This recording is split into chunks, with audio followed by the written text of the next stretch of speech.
Hey, how you doing? It's your boy Brogi Naric back again with another review. And in this video, I'm going to be talking about Stranger Things Season 4, Volume 2, which recently came out on Netflix. And this will be a spoiler-filled review. I'm going to mainly just be talking about these previous 2 episodes that just came out that were released on Netflix. I already did a whole live stream talking about the other 7 episodes. So if you want to get more of my thoughts on that, in-depth thoughts on that, me and some other YouTubers, M on the Air, Don Mega, and Cam from Blurred Up Reacts. We talked about it there, but this is going to be just about these 2 episodes here. It's going to be full spoilers ahead, but before we get into it, I want to talk just sort of non-spoilery stuff early on.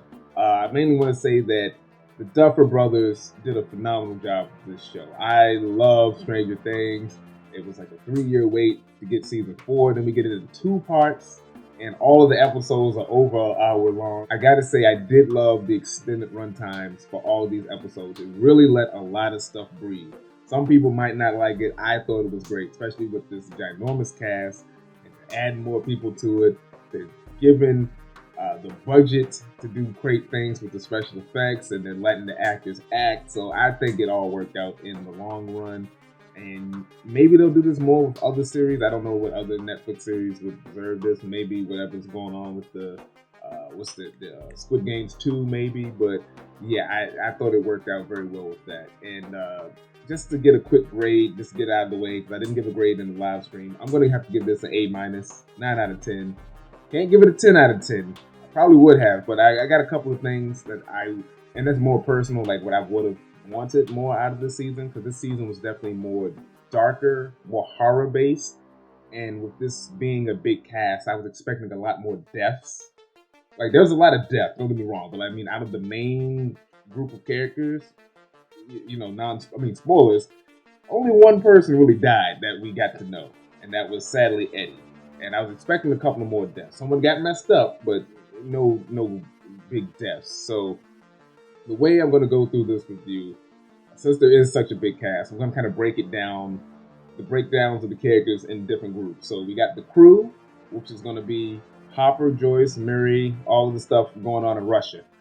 Then we got the boys, which is Will, Mike, John, and 11 out in California. And then we got the gang, which will be Nancy, Steve, Robin, Eddie, Max, Lucas, and everybody back in Hawkins. So that's kind of how we're going to break it down. So we're going to start with the crew. Joyce and Hopper, greats. Love David Harbour and Winona Ryder. And Hopper's story, I was a little iffy on the early episodes, the whole breaking of the ankles and that being a part of his escape plan. That did not make sense to me. But him finally teaming up with Joyce and them being stuck in Russia and doing their whole thing, it was a lot less wackier than what it was early on with Joyce and Mary dealing with Yuri. But it all came together very nicely. I love the whole thing where we find out that the Russians had more Demogorgons and they were experimenting on them, which makes sense because we were led to believe in the previous seasons that the Russians were doing their own experiments for, evil Russian needs or whatever, or Soviet needs or whatever. So glad that finally came to fruition, and they had a whole container of the upside down particles, which was cool. And then of course, once they get out of they escape from the prison, the rest of the Demogorgons break free. They got to go back to try to. They realize they can possibly help the kids. Once they realize that some shit's going down in Hawkins, they're like, well, Joyce, she should be an expert in all this. She's like, hey, it's a hive mind. Maybe if we take out what's going on in the prison, that can help the kids, but we're not going to get there anytime soon. So they go back into the prison and they come up with the idea to trap all of the Demogorgons inside the fight pit and have Murray burn them alive. That was very good stuff. Sort of like a little reminiscent of Aliens a little bit, at least to me, with Hopper having to sneak around and running away from the creatures. And I love the whole bit where he picks up the sword and he's fighting that one Demogorgon and he slices his head off. That was cool. I like how that was built up, because the sword looked like some He-Man shit, but they did build it up from the other episodes where they just had all these random weapons for the fighters to use. So that stuff was great. I love seeing Joyce and Hopper kind of reignite their relationship, their whole moment where they hide out in the church and they start making out and they're about to bang, and then the phone rings. They get the call back from the government lady.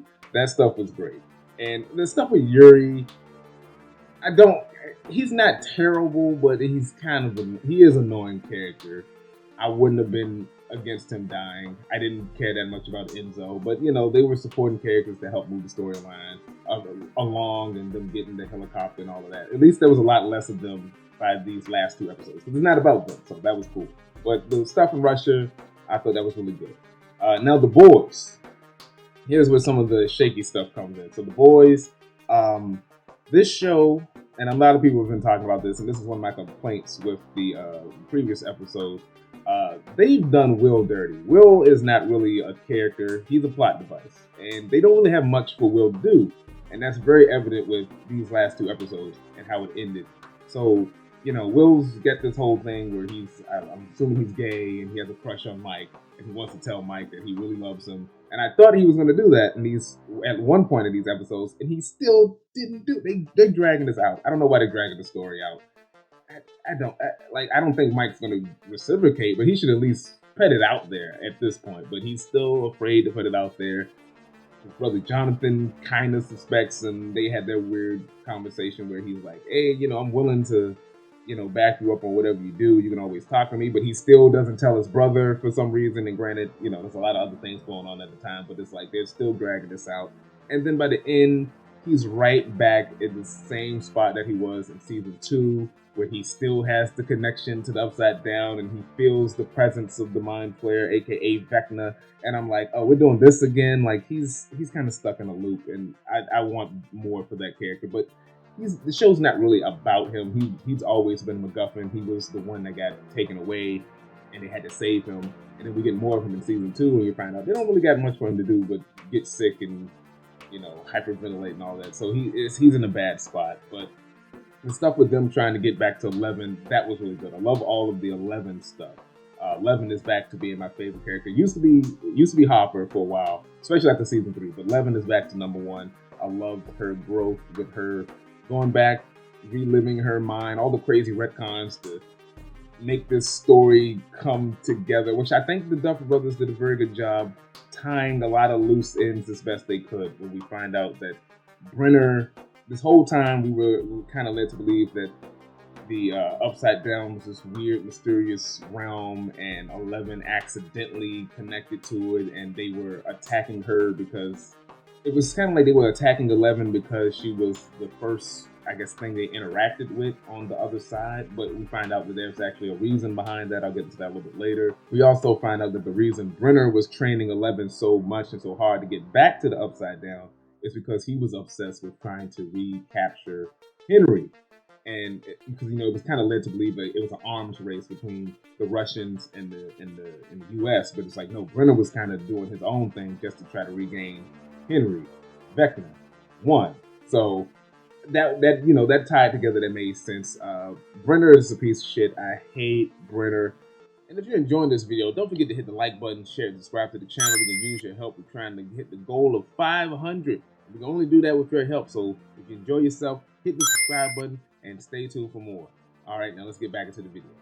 I hate the moment where he turns on Dr. Owens and he's trying to force 11 to stay there and test. Like, he's so obsessed with them experimenting on these kids that the world's in danger. And he's like, oh no, you're not ready, 11.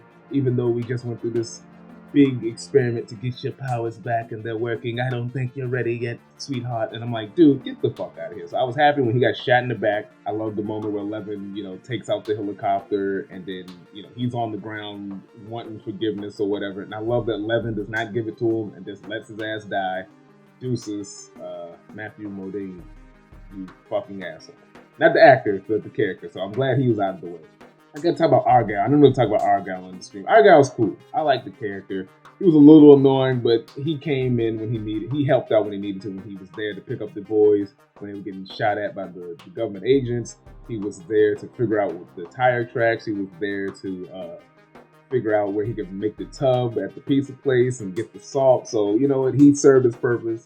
Mike used to be one of my favorite characters, and I think kind of like Will, he's regressed as the show went on. It was kind of understandable in season 2. He was filming the It movie, and he was a little bit better in season 3, but this season he was kind of they don't really know what to do with Mike anymore either. And he's still motivating 11. He's definitely in as he kind of says, he's like Lois Lane, although not as cool. And he's kind of in, not necessarily damsel in distress, but he's like in sort of this love interest. And he's there to mostly give 11 words of encouragement. I need a little bit more from Mike, but I do like Mike and 11 and all of their stuff. He was the leader of the team, and that has now transferred to his sister, Nancy. And Nancy is one of those characters who I really liked, but as the show has gone on, she's gotten really good. Nancy Wheeler is so dope. The gang comes up with a plan to take out Vecna, and it's a really good plan. Like you gotta give it to these kids. The layers of the plan, the fact that Max is going to use herself as bait, very bold and very very very bold choice on Max. And Max is so great. What is her name? Sadie. I want to say Sadie Sink.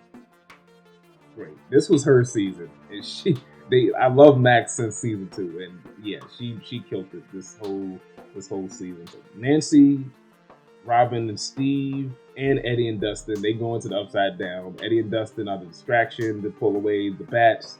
Steve, Nancy, and Robin are going to go into the Creole house to attack Vecna, where he's vulnerable, because they realize that the main weakness that 11 has, which is probably what Vecna has, is when they go into their basically the astral plane. If you're familiar with the X-Men, it's the astral plane. They go into the astral plane, the mind realm. When he's in that and he's killing people, he's in a sort of like a trance, and they can attack him there. So they're like, we're gonna attack him at the house. Max is gonna be bait on the upside up, right side up, and Dustin and them are gonna be distraction. And it's a solid plan, but they need help. And I love that 11 was able to hop into Max's mind to piggyback off of her brainwaves to hop in and save her. So let's talk about Eddie. I'm gonna go into Eddie. So Eddie, what was his name? Munson, I think was his last name. Dope character. I gotta say, dope character. And sadly, I knew he was gonna die. He was the one character that I knew was gonna die that I did not want to die. And him and Dustin doing their thing when he was on top of the trailer playing the Master of Puppets. That shit was epic. And him and Dustin fighting the bats with the spears. Although I do want to say, I haven't seen anyone mention this, but when they were gathering all their gear and their weapons, I thought it was fucked up that they had the 2 black kids make the spears. That was a little fucked up. I'm like, why are they making the spears? It wasn't even for them. Why are they making the spears? A little odd, but okay. Eddie staying back to be a hero to try to save Dustin. Dustin trying to come back to save him, but him messing up his leg. And Eddie, getting away and trying to fight the bats by himself and sacrifice himself. That was some epic shit.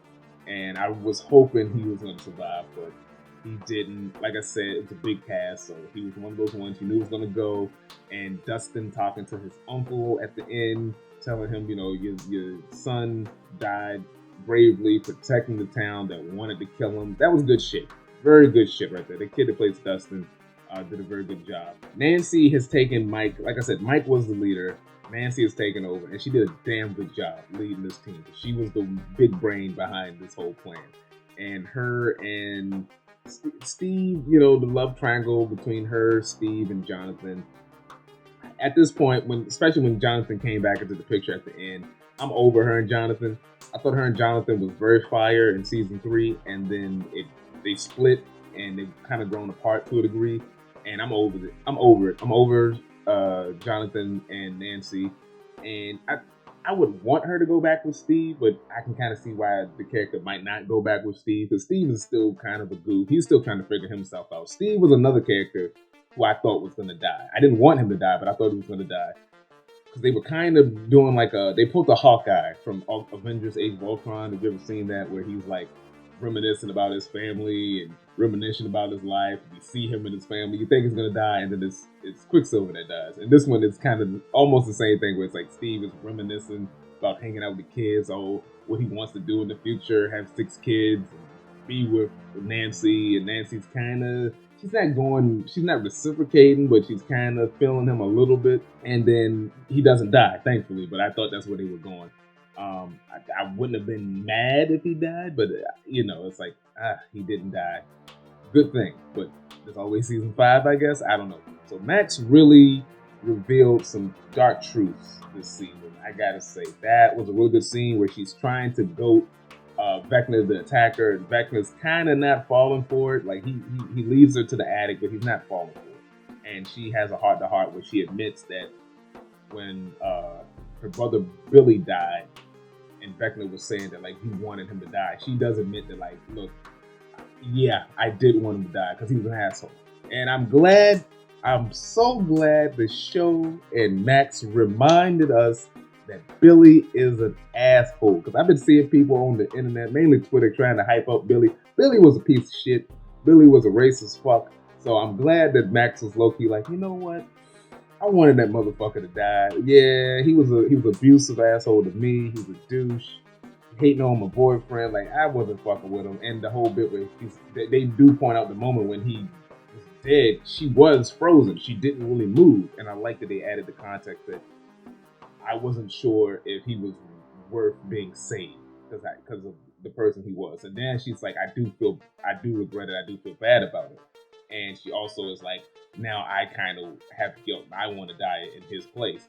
And I kind of like how Vecna was like, those memes were like, this the memes when someone say swear to God and then it goes wrong and the death shows up and it's like, yeah, come on, you swear to God and that you swear on your life, it's time to go. So Vecna was like, he was with it, like, oh, you want to die? Come on. You said you want to do it. What's the hold up? So that was great. And 11 hopping in to save her at the she was in her at the winter prom or the winter dance or whatever. 11 coming in like Hulk Hogan at the last minute, the force choked Vecna. That shit was great. And their fight wasn't quite as intense as it was when they had in episode 7. She comes in to run defense, but Vecna overpowers them. Everybody is screwed. This is when Eddie is getting attacked by the bats. Steve and Robin and Nancy get caught up in the house and they getting choked the fuck out. Levin's getting choked out. Max is getting choked out. And Vecna explains, basically he reveals that all of this is tied around Vecna. So we find out when he got knocked into the Upside Down, he got messed up and he explored the world and it was a barren wasteland with minor creatures around, and he discovers the particles within the Upside Down. And this ties into when we saw the thing in the previous episodes where young Henry was drawing and he basically drew the Mind Flayer. And I'm like, is he connected to the Mind Flayer? Like, was he getting visions of the Mind Flayer? We find out that no, these were just his visions of grandeur because he always wanted to be a predator because he was obsessed with spiders, which thankfully he did not turn into a giant spider. I thought that was coming. I thought we were going to pull Pennywise and he would turn into a giant spider. Thankfully, that did not happen, but we do see that he was the one who created the Mind Flayer. It was confusing or whether or not he created the Mind Flayer or was he working for the Mind Flayer. I was under the impression initially that he was like Darth Vader, Mind Flayer was Palpatine. But we find out that like, no, he is the Palpatine. He is the one that's controlling all of this. And then that explains why the Demogorgons were so willing to attack 11, why the Mind Flayer was so obsessed with her, why the hive mind was so obsessed with her and trying to get her to join them, as they show in the flashbacks, is because even though 11 screwed him over, he still wants 11 on his side. But I think after this season, he's officially like, all right, no, you chose your side, and I'm coming back at you. So that was cool how they tied that together. I thought they did a very good job tying the majority of that together. The retcons that we got from the previous season, it fits, it does fit well enough. So Vecna had her tied up. He's about to kill Max, and I thought Max was dead the previous episode. Was it episode 4 when she did the run? I thought she was dead at that moment. But this, because she was in the trance for a little too long. But this one, she was in the trance for a little too long for real this time. So she's getting possessed. Lucas gets jumped by Josh and his crazy ass. A lot of people don't like the Josh character. I like the idea of I keep saying Josh. Jason character.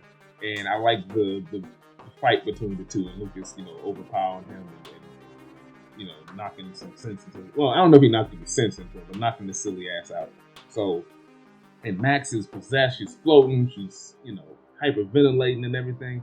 and 11 is down for the count, and Mike is willing her to get back into the game. So she gets back into the game just a little too late, but she gets back in the game. And I thought Max was dead because her eyes are rolling back, bleeding, fucking leg and arms are snapping, and I'm like, yo, it's once that happens, it's like it's done, right? But 11 forces him away and holds Vecna down, and Max, falls back, and we have that moment where Lucas is holding on to Max, and he's bawling his eyes out. What is his name? Caleb McLaughlin. Him and Sadie Sink did a great job with this. He's freaking out, and she's kind of alive, and she's like, I can't see, I can't feel anything. I thought she was dead, but I was like, yo, Max is done for. There's no way she's coming back. She managed to hang on just a little bit, and Vecna's like, you know what, I'm coming. He's like, this is not over, this is not done. They know that he has the gates. He just needed that one death. He chose Max. Oh, Max was, gave herself up, and then she dies. And it's like, oh shit, she did. Like, her eyes closed, and it's like, is she dead? And then right after that, you get the 4 rings, and then shit goes left.